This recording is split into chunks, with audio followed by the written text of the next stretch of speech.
looks like it's not going too bad, right? Right.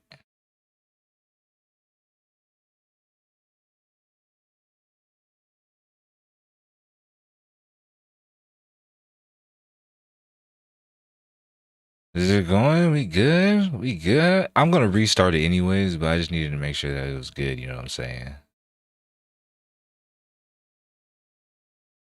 But it looks like we live streaming pretty smooth. You feel me? So I'm gonna end it. Let me know real quick, because it says I have a viewer. Let me know, my viewer, if you can hear me, if we streaming smooth. Let me know real quick so I can end it and restart and do it the right way.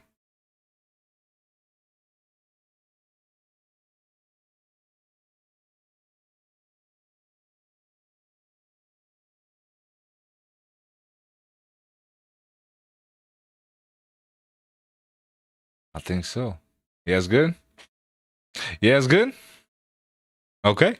Yeah, it's good. Okay. Well, you know what? I'm not even gonna end it then. We just gonna start from right here then. We just gonna start from right here. All right. Hold on, man. Hold on. All right, y'all ready? Y'all ready? I'm ready. What is good, Flex Army? It is your boy Flex. Put your muscles up, because I'm back with another video. So in this video, we obviously stream it live. My first live stream to YouTube. Forgive the technical difficulties at the beginning. Had to get the little bugs straightened out, but we in it. We in it. And thank you for stopping in and kicking it with your boy. So in this video, in this live stream, man, we're gonna be doing the reactions to top 3 stories that sound fake but are 100% real. I like the last one we watched. Hopefully you guys enjoyed it. If you guys enjoyed this one, don't forget to hit that like button. Make sure you smash that sub button if you aren't already subscribed, and make sure you leave a comment down below.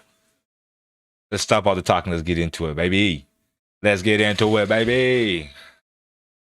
All right. Hopefully, and he would also talk about audio's good. Stories. Sometimes the truth is stranger than fiction, and today we're going to look at 3 stories that demonstrate that. But before we get into those stories, if you're a fan of the strange, dark, and mysterious delivered in story format, then you come to the right channel, because that's all we do, and we upload 3 or 4 times every week. So if that's of interest to you, please secretly use the like button's toothbrush to clean a dog's teeth, and then just put the brush back. Also, please subscribe to Audio's our channel on point. and turn Perfect. on all notifications so you don't miss What I any like of our to hear. weekly uploads. All right, let's get into today's stories. Let's get into it.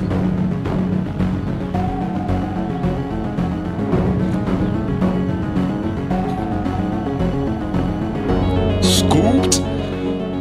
What you got for me today, Mr. Ballin? The SS Andrea Doria, 1956. which was a beautiful ocean liner, was considered to be Italy's largest, fastest, and safest ship. But those things would not be what this ship was remembered for. On July 25th of that year, the ship was sailing towards the east coast of the United States when it ran into some very heavy fog. And so, following procedure, the captain slowed the vessel down and turned on their fog whistle. A little while later, another vessel, the Swedish ocean liner called the SS Stockholm, entered the fog as well, but they were unaware of Andrea Doria's position. Uh-oh. Now, both vessels were That's not using good. radar, but unfortunately, both vessels misinterpreted what they were seeing, and so neither of them communicated with the other as they careened towards each other. When visual contact was finally made between the 2 ships, it was too late. A collision was imminent. Oh, At no. 11:10 p.m. that night, the bow of the Stockholm plowed directly into the side of the Andrea Doria, penetrating over 40 feet inside the ship before coming back out again. The impact killed 46 people on the Andrea Doria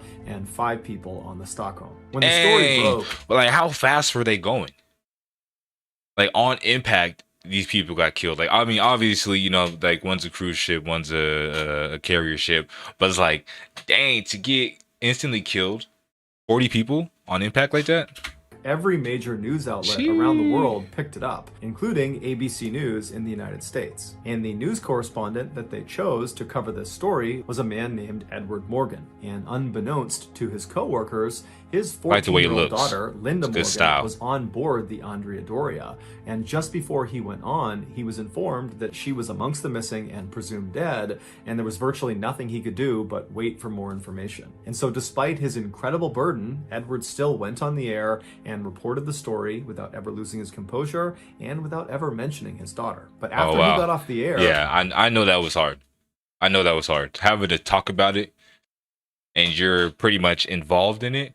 Yeah, another story began to that's develop tough. about the crash. Apparently, a girl who was asleep in one of the rooms on the Andrea Doria that experienced a direct hit from the Stockholm woke up after the crash and didn't know where she was, and she began yelling out for her mother. Meanwhile, a man on board the Stockholm heard the girl's cries, and he ran towards the front of the Stockholm, which is where he heard these cries coming from, and when he got up there, he couldn't believe what he was seeing. Perched on the destroyed bow of the Stockholm was a bed, and on that bed was a relatively unhurt 14-year-old girl named Linda Morgan. It would turn out when the Stockholm penetrated into the Andrea Doria, the bow of the Stockholm scooped the bed Linda Morgan was on up and kind of dragged her into the ship, and then when it retracted out of the Andrea Doria, it brought that bed and Linda Morgan with it. When Edward Morgan found out that his daughter was the so-called miracle girl, he was overcome with emotions. Wow. And he would go back on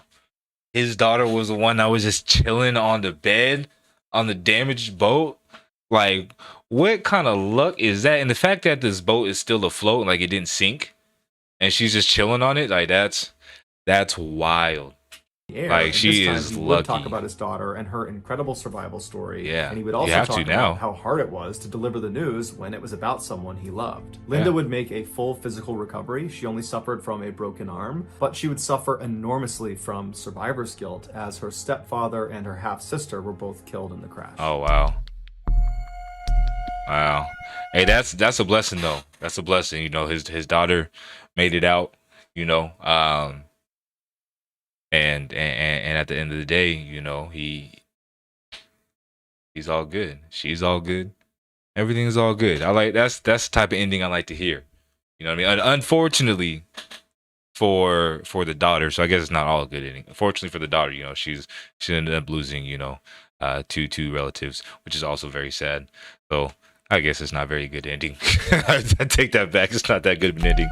On April 27th, 1997, a farmer in Indonesia was walking his livestock through a thick sugarcane field near So that's his amazing. house, Yeah, no, and absolutely. He tripped on something. After he regained his balance and looked down, he noticed a strange mound of dirt that seemed totally out of place. He wanted to dig it up just out of curiosity, but he wasn't on his property, so instead he walked back to the village and he told the village leader about this strange pile of dirt and suggested he see what's under it. So the village leader and some other men headed back out to the field. They find this dirt pile, and the first thing they do is they poke it with a stick. The stick went right into the pile. It was a soft pile of dirt. Okay. And when they pulled it out, this horrible stench filled the air that was coming out of this mound. Hopefully it's not Worried about methane. what they might find underneath this pile, the men decide to leave it alone and go back to the village and tell authorities about it. And the authorities promptly tell them to go back out there and uncover this thing and tell them what they find. Yeah, you know, because that's proper you know, authoritarian use of power, I guess. I don't know the term you would use for it, but I don't think you would as the authorities, I don't think you should tell civilian to go back and investigate. Like, isn't that what the taxpayers' dollar is for? So the Or am I village tripping? leader I don't and know. some more men head Guess back I'm out to the crazy. field and they start digging. And pretty quickly, their shovels strike something that's fairly soft inside of this mound. And so after delicately removing some more dirt, they discover a woman's face is looking right back at them. It appeared she'd been buried up to her neck, and then someone had just thrown dirt on top of her head. At this point, the authorities did come out, and they were able to identify the body as belonging to a 21-year-old local woman named Dewey. You see, like, these people came to you guys and making a complaint like, hey, this is a weird dirt pile, came out of nowhere. You poked at it and it stinks. You know what I'm saying? Like, you're like, your brain doesn't start to get to going. Like, okay, that's kind of sounding like there might be a dead body under this dirt pile. I don't know. That's that's all right. After asking Great around the police work. village about this girl, the police determined the last time anyone had seen her was 3 days earlier when she had left her house to run an errand. But after that, no one knew what happened to her. Just a few hours after Dewey's discovery, a 15-year-old rickshaw driver came to the police with additional information. He said 3 days earlier, on the evening of April 24th, so the same day that people had seen Dewey last, he said she had come to him to ask for a ride. And when she got into the rickshaw, he asked where she wanted to go, and she said she did not want to tell him specifically where she was going. Instead, she just wanted him to drive in a particular direction, and she would give him more information about how to get where she wanted to go as they got closer. And so this really intrigued the driver. And so after he began going in this direction, he turned to her again and said, can you tell me anything more about where we're going? This is really like weird. I need some more info. More information. Like, and so finally, you could be Dewey leading me to relented, my and she death. told him she was going to see the shaman. A shaman, in simple terms, is someone who uses magic to cure the sick. The driver. So what do you do there? Are you going to somebody who is using magic? You gonna keep going or what? Like, I don't know. I think I'm gonna have to pull over and let her out the vehicle, and you gotta tell her. I'm gonna have to tell her, like, you gotta find your own way to the shaman, because did think it was odd that this girl was going I'm not to see with the that shaman thinking. in the middle of the night, and she was being so secretive about it. But after he dropped her off, he hadn't given it much thought until he found out she had died. The police approached the shaman, who was 45-year-old Ahmad Siraji, and they asked him if he had been with Dewey on the night of April 24th. Initially, Siraji said no, he had not been with her, and he had no idea what happened to her. But after police searched his house and found Dewey's belongings inside, Siraji said, okay, I've been lying and I have a confession to make. And he would very nonchalantly tell police that not only had he killed Dewey, he had also killed dozens of other women the same way and buried them in the sugarcane field. And so the police went out to the field and started looking around, and they found all these mounds of dirt all over the place, and under them were women buried up to their neck. After the excavation was all done. So, like, what kind of sugarcane? Are they even doing anything with the sugarcane fields? Like, how do you not find these bodies? Like, obviously, he's not burying them so they won't be found. Like, he wants them to be found, but they were never found until that one. Like, that's crazy. And this isn't a sugarcane field where people actually go and harvest these sugarcanes. Like, that's done. The police believe they found the bodies of 42 different women, but truthfully, that was just a guess. They believe there could be more. During his trial, Siraji explained in detail why he did the things he did. He said back in 1986, so happy. 11 years earlier, he had this vivid dream where his deceased father came to him and instructed him to drink the saliva of 70 women. And if he did that, he would become immortal. When Siraji woke up, he didn't chalk up this experience as just a strange dream. He believed the saliva. You got to drink the saliva of 70 women, but why do you need to kill these women though? In order to drink their saliva? Like, if that's what you really wanted, all you could do is just be like, hey, sounds weird, but can you spit in this so I can drink it? Like, I mean, yeah, okay, maybe that's why he ended up killing them, because like he sounded like a freaking weirdo, and like, okay, now you gotta go. I gotta bury you. He had just had a real interaction with the spirit of his dead father, and so he decided he would do as he was told. But his father didn't explain to him how he was going to extract the saliva from these 70 women. And so after thinking about it for a couple of days, Siraji decided the most efficient way to do it would be to just kill the women and then forcibly take their saliva. To find his victims, Siraji began telling people in his village that he had supernatural powers, that he was able to grant the more women efficient way, everlasting beauty and riches. And many people believed it. And so as this rumor spread not only around his village, but to surrounding areas, lots of women heard about it and came to him and requested his services. He would tell them to come back later that night when it was totally dark and to not tell anyone where they were going. Once they arrived, they would come inside of Siraji's house and they would pay him a fee that was roughly equivalent to $300 US. And then he would tell them he needed to perform a ritual to give them their beauty. $300 to get killed? I need you to pay me $300 so I can kill you. This guy is Next level crazy. And their riches. Next and so they level. would leave his house, they would cut through a cemetery, and they would enter into that sugarcane field, and they would walk for a while until Siraji stopped them, and he would hand the woman a shovel, and he would tell her to dig a hole in the ground, and he would assure her this is part of the ritual. And so Digging their own graves. The hole until it was about waist deep, and then he would tell her to get in the hole and put her hands by her side. If she was at all nervous, he would just reassure her again that this is all part of the ritual, that lots of people have done this before, that it's totally safe. Okay, for So this she'd for get in real. the hole, she'd put her hands by her side. Siraji would take the shovel and he would fill the hole back in until she was completely immobilized. And then at this point, Siraji would pull out a cable, he would wrap it around their neck, and he would strangle them to death.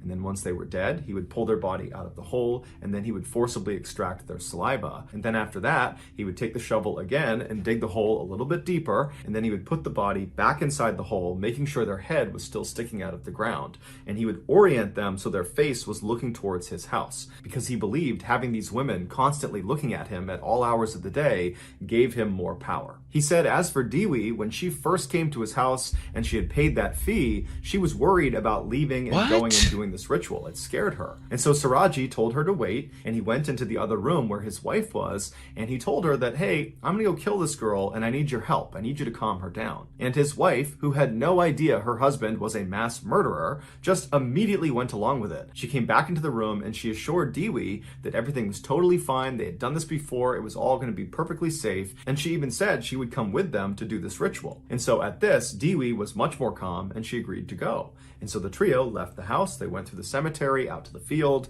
and then only 2 people came back. Siraji was executed in 2008 by firing squad, and his wife was sentenced to life.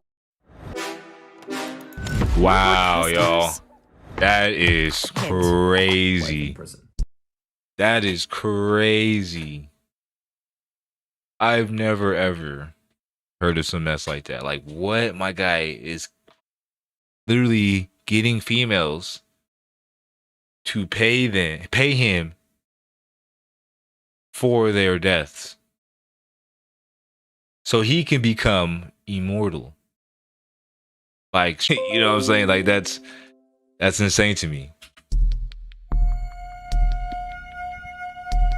Around midnight on September 3rd, 1986, Doug Wells and his wife Kristen were pulling onto their street in western Montana when they noticed a camper parked in front of their house. Neither of them recognized the camper, and so when they pulled into their driveway, Doug got out and walked over and looked inside to see if anyone was in there. And there was a man sleeping in the front seat. Doug didn't wake him up. Instead, he went back to his wife. They talked about it, and they decided that this man must have just randomly parked in front of their house, and that most likely the next day he would leave. And so the couple went inside their house and they began getting ready for bed. At some point, Doug rounded up all the trash inside of the house and was going to bring it outside to put into the trash bin. And when he went outside, standing in his front lawn is the same guy who was just sleeping inside of the camper. And so Doug Whoa, yeah, but you gotta get the, you know what I'm saying? You gotta get the, or the, or whatever. You gotta get it.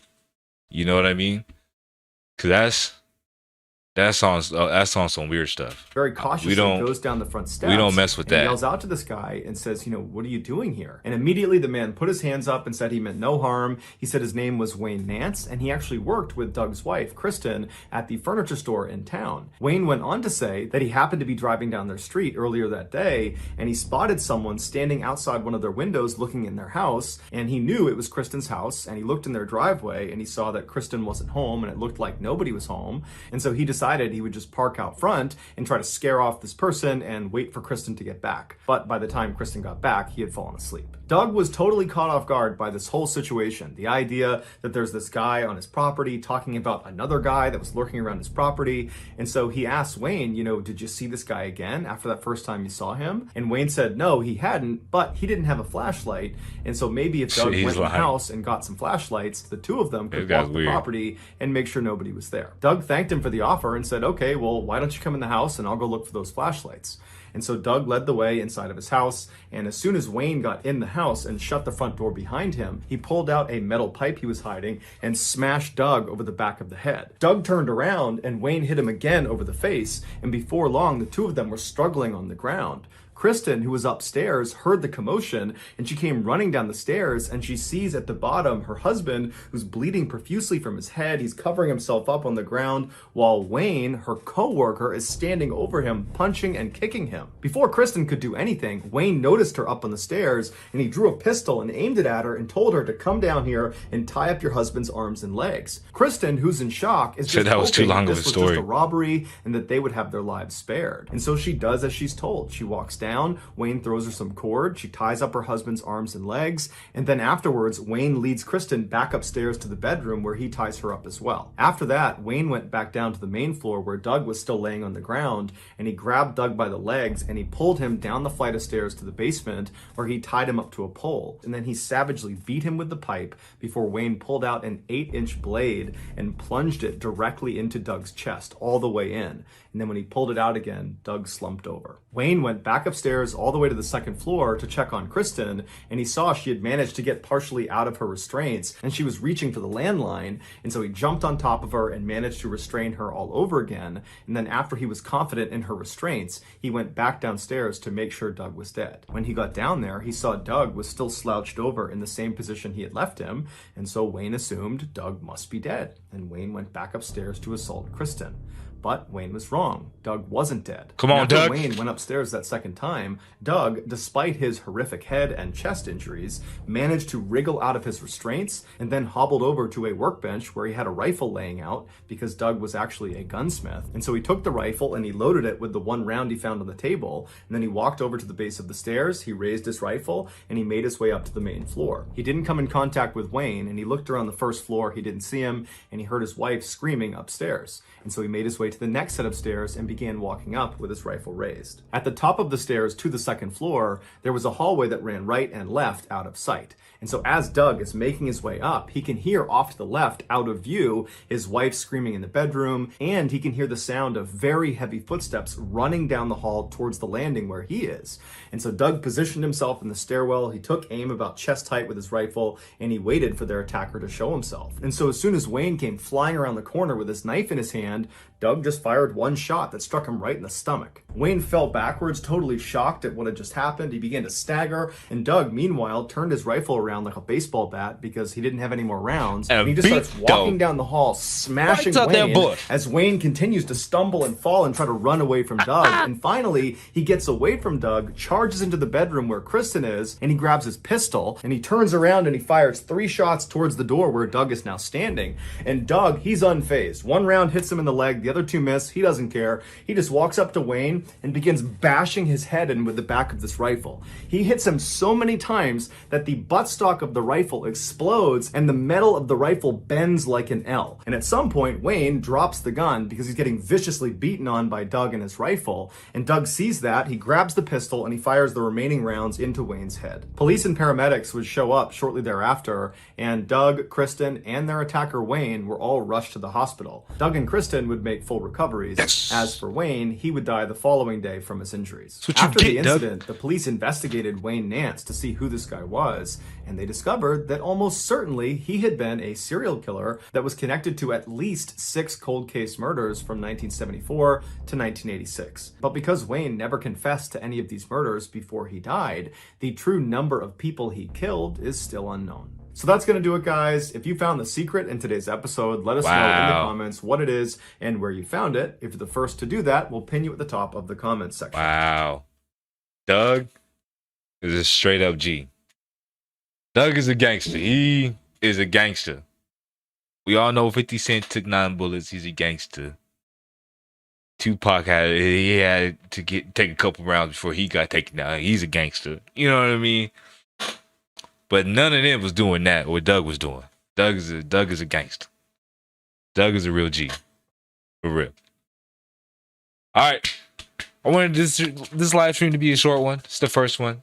We're going to have plenty more here in the future.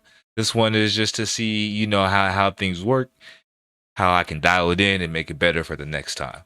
So for those who were there, checked me out, kicked it with me, I appreciate you. Don't forget to hit that like some. Don't forget to hit that like button, smash the sub button, and make sure you post down in the comments below. Flex Army, it's your boy Flex, and put your muscles up. Until next time, I'm out of here. Peace.